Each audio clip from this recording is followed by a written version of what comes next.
आपल्यासोबत पृथ्वीराज चव्हाण आहेत, माजी मुख्यमंत्री. आपण त्यांना विचारूया, कुठेतरी सरकारने पूर्वी सकारात्मक असल्याचं सांगितलं आणि आता थेट केंद्राने सांगितलं की तुम्ही राज्याने बघावं.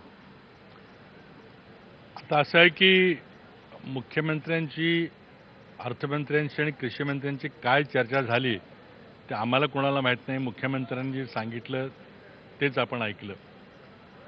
पण ज्या वेळेला आमची मुख्यमंत्र्यांची आणि ज्येष्ठ मंत्र्यांच्या सोबत अंदाजपत्रकाच्या आदल्या दिवशी बैठक झाली होती आणि सरकारतर्फे उद्या बजेटला आपण सर्वांनी शांततेनं बजेट मांडू द्यावं अशी विनंती केली, त्यावेळेला आम्ही आग्रही विनंती केली होती की याबद्दल काहीतरी तुम्ही ठोस निर्णय जर घेतला तर अंदाजपत्रकाचे काहीच अडचण येणार नाही आणि काहीतरी तुम्ही सकारात्मक निर्णय घ्या, काही वेळापत्रक सांगा. अगदी उद्याच्या उद्या घोषणा करणं गरजेचं नाही, पण आम्ही अशा प्रकारे करतोय, आकडे सांगा, किती कर्ज आहे, किती माफ करू शकू आपण.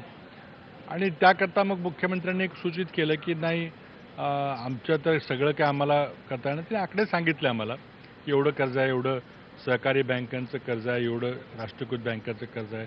आणि आमची अपेक्षा अशी आहे की राष्ट्रीयकृत बँकांचं कर्ज केंद्र सरकारने त्याची जबाबदारी घ्यावी.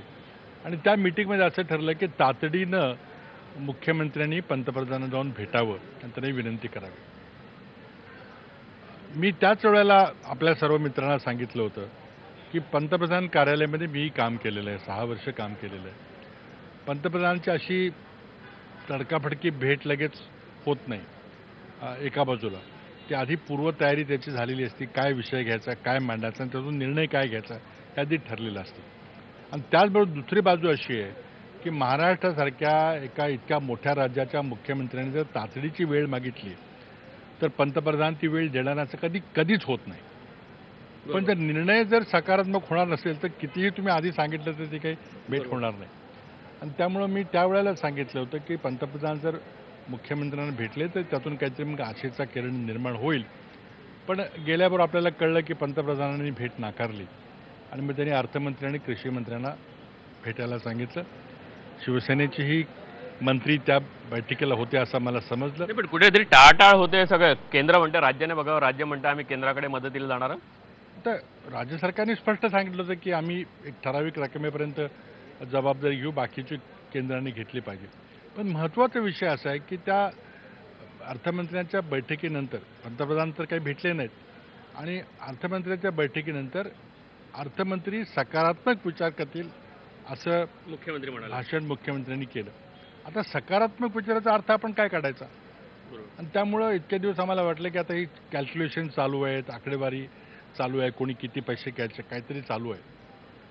परंतु आज किंवा कालच्या अर्थमंत्र्यांच्या संसदेमधल्या वक्तव्यावरून स्पष्ट झालेले आहे की केंद्र सरकार अजिबात काहीही जबाबदारी घेणार नाही. इतकंच नव्हे तर पंतप्रधान जे उत्तर प्रदेशच्या निवडणुकीमध्ये बोलले होते ती देखील जबाबदारी उत्तर प्रदेश सरकारच घेईल अशा अपेक्षेने बोलले होते. त्यामुळे आता आपल्या मुख्यमंत्र्यांनी आता केंद्राकडे बघण्याचा काही अर्थ नाही आहे. जर राज्याची आर्थिक परिस्थिती इतकी खालावलेली असेल, केंद्र म्हणत असेल तुम्ही कर्जमाफी द्या, अशा पद्धतीने कर्जमाफी होऊ शकेल का? आणि जर कर्जमाफी नाही झाली तर काँग्रेस राष्ट्रवादीची भूमिका काय राहील? कर्जमाफी झाली पाहिजे. आता शेवटी काय अजूनही आपल्याला राज्याला कर्ज काढायची क्षमता आहे. आपली जर आपल्या उत्पन्नाच्या टक्केवारी आपण पाहिली तर 16% म्हणजे अजूनही आपल्याला लोन काढता येईल. कसे पैसे उभं करायचे, मग कर वाढवायचे का? आज आता सरकारला खरं म्हणजे पश्चाताप झाला पाहिजे की LBT सारखे कर सरकारने सोडून दिले. मोठ्या मोठ्या व्यापाऱ्यांना खुश करण्याकरता 16,000 कोटीचा महसूल हा भाजपा सरकार सत्तेत आल्याबरोबर काही दिवसानंतर त्यांनी निर्णय घेतला. आज ते 16,000 कोटी जरी आपल्याकडे असते तर त्यातला निम्मी जबाबदारी जी केंद्रावर ढकलू पाहतायत ती जबाबदारी राज्य सरकारलाच झेलता आली असती. परंतु राज्याचं आर्थिक नियोजन संपूर्ण कोलमडलेलं आहे. आमची मागणी आहेच, कारण ही काही राजकीय मागणी नाही आहे. आज शेतकरी खरोखरीच भयंकर अडचणीत सापडलेला आहे. शेवटी आपण आज शेतकऱ्याचं प्रतिनिधित्व करतो.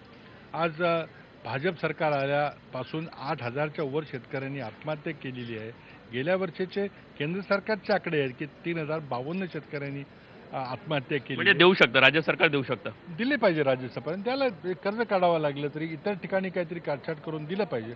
पण आता मला वाटतं की ही टोलवाटोलवी चाललेली आहे आणि ही आता महाराष्ट्रातल्या शेतकऱ्यांना लक्षात आलेली आहे की आपली जबाबदारी टाळून दुसरा झटकायची. पण आता याच्यापुढं महाराष्ट्र सरकारला Yes, ती yes, yes. जबाबदारी टाळता येणार नाही.